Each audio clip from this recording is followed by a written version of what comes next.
আসসালামু আলাইকুম। আজ তোমাদের সঙ্গে শেয়ার করতে চলে এসেছি ঈদের দিনে সকাল থেকে দুপুর অবধি কী কী খেয়েছি। চলো শুরু করি। প্রথমেই ছিল এখানে ছোলে ভাটুরে, আর ছোলে ভাটুরের সঙ্গে খাওয়ার জন্য ছিল পায়েস, ছিল স্যালাড, আর ছিল চিকেন টিক্কা। অসম্ভব ভালো লাগছিল এই ছোলে ভাটুরের সঙ্গে স্যালাড, তার সঙ্গে এই টিক্কা খেতে।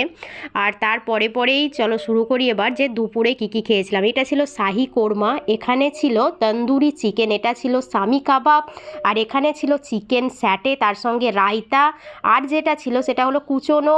এখানে স্যালাড ছিল, এটা হলো শাহি কোরমা, এখানে পটল ভাজা, মায়ের জন্য একটু আলু সেদ্ধ, আর মিষ্টি মুখ করার জন্য ছিল শাহি টুকরা। দেখো তন্দুরি চিকেনটা আমার ভাবি তন্দুর ছাড়াই কতটা সফটভাবে, কতটা সুন্দরভাবে বানিয়েছে।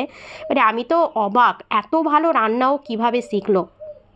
আর তার পরে এই দেখো শাহি কোরমা দিয়ে আমি খেতে শুরু করেছি, তার কারণ আমি যেহেতু ভিডিও করছি, ভিডিও করতে করতে সবাই বাটিটাকে শেষ করে দিয়েছে, তাই আমি আর ওয়েট না করে শুরু করে দিয়েছি। অসম্ভব টেস্টি ছিল ওর গ্রেভিটা। আর এটা ছিল মালাই কোপ্তা।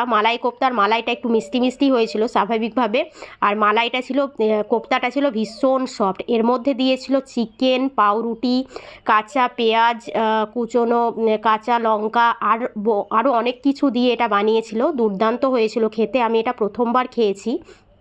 কোপ্তা বহুবার খেয়েছি, কিন্তু মালাই কোপ্তা মালাই দিয়ে খাইনি। আর শেষ পাতের জন্য মিষ্টিমুখ করার জন্য ছিল এখানে শাহি টুকরা। আমি খাওয়ার আর মানে আমার পেটে জায়গাই ছিল না, তো আমার ভাইকে বললাম যে ও একটু